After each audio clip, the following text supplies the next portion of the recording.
The village huddled close, small and afraid. As the sun dipped below the horizon, casting long shadows over the cobblestone streets, an uneasy silence settled over the homes. The villagers knew what the night brought, and they braced themselves for it. Above it loomed the forest, vast and ancient.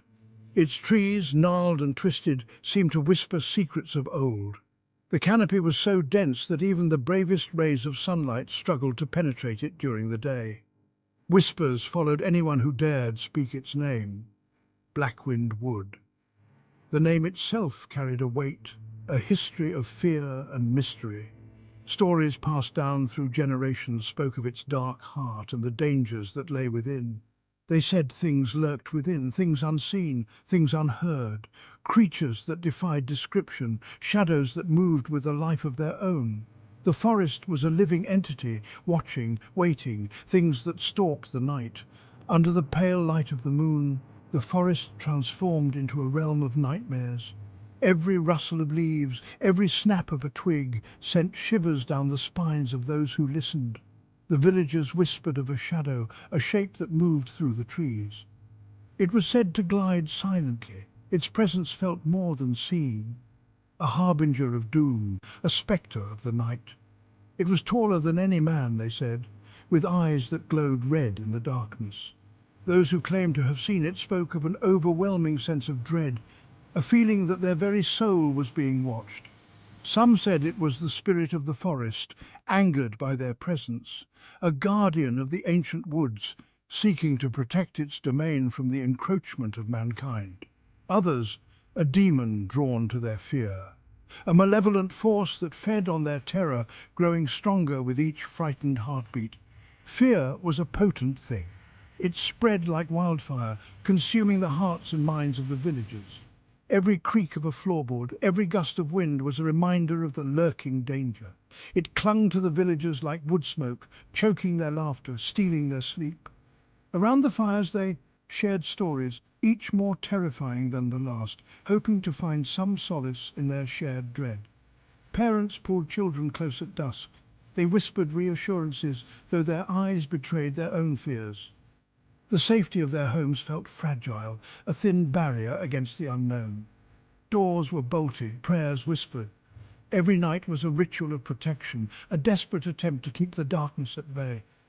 All eyes turned away from the forest's edge. No one dared to look too long, for fear that the forest might look back. The village lived in the shadow of Blackwind Wood, a place where whispers of shadow ruled the night. But fear, like all things, loses its grip on young hearts. Three friends, Maya, Thomas and Samuel, knew the stories. They had heard the whispers, felt the chill down their spines. Yet a spark of defiance flickered within them. We've come this far. We're not turning back now. Maya, impulsive and bold, yearned to prove the whispers wrong. Thomas, the pragmatic one, worried about the truth behind the tales. Samuel, ever the loyal friend, followed where they led. They stood at the forest's edge, the air thick with the smell of damp earth and pine needles. The sun, a pale ghost behind the dense canopy, cast long, eerie shadows. A shiver ran down Maya's spine, but she squared her shoulders and stepped forward. We don't have to do this, we can turn back now. We've come this far. We're not turning back now. Samuel, ever the peacemaker, placed a hand on Thomas's shoulder. It's all right, Thomas. We'll be careful. We'll stick together. Thomas nodded, drawing strength from his friend's resolve. Together, they ventured into the woods. The light faded with every step, swallowed by the dense foliage. The air grew colder, damper, heavy with an eerie silence. The rustle of leaves underfoot sounded unnaturally loud in the stillness. The forest seemed to press in on them. The trees gnarled and ancient, their branches twisted into grotesque shapes. Each step they took felt like a journey into the unknown, the shadows growing longer and more menacing. The path, barely discernible, wound deeper and deeper into the woods. It was as if the forest was a living entity, guiding them into its heart, where secrets and dangers lurked. It was as though the forest itself was drawing them in, leading them towards an unknown peril. A twig snapped, echoing through the stillness like a warning. The sudden sound, sharp and clear in the silence, sent a jolt of fear through them. They froze, their breaths caught in their throats, listening intently for any further signs of danger. They spun around, hearts pounding, but saw nothing. The darkness seemed to play tricks on their eyes, shadows shifting and morphing into sinister shapes. It's just the wind. But even as the words left his lips, doubt lingered in his voice. But his words did little to ease their growing unease. The forest seemed to close in around them, the air thick with tension. The forest seemed to hold its breath, the silence now deeper, more profound. Every rustle of leaves, every distant hoot of an owl felt amplified, adding to the oppressive atmosphere. It felt as though the woods themselves were watching them, waiting. The sense of being observed was almost palpable, a prickling sensation on the back of their necks. The air grew heavy with anticipation, a tangible sense of dread seeping into their bones. They knew they had to keep moving, but each step felt like a struggle against the weight of their fear. Then they saw it. A flicker of movement in the distance, a shadow among shadows. It was taller than it should have been, its form shifting and indistinct in the fading light. For a moment it seemed to disappear, blending into the trees, but then it was there again, closer this time. A cold dread washed over them, rooting them to the spot. They had heard the whispers, dismissed them as mere stories, but now, faced with the reality of the shadow, fear tightened its grip. They could feel its presence now, cold and menacing, like an unseen predator stalking its prey. The air grew heavy, difficult to breathe. Panic welled up inside them, threatening to overwhelm their senses. The shadow moved closer, gliding silently over the forest floor. Each step it took seemed to echo in the stillness, a haunting reminder of its presence. Its form was still indistinct, but they could make out the outline of a tall humanoid figure, its edges blurring and shifting like smoke. The fog around it seemed to dance, as if alive, swirling in response to its movements. 2 points of crimson light glowed from within its depths, malevolent eyes that seemed to pierce through them. Those eyes were like burning coals, filled with an ancient, unspoken rage. Terror froze them in place, their muscles locked, and their minds screamed for them to move, but their body refused to obey. Their breath caught in their throats, their limbs heavy and unresponsive. It was as if the very air around them had thickened, making every attempt to breathe a struggle. They wanted to run, to scream, but fear held them captive, stealing their voice and their will.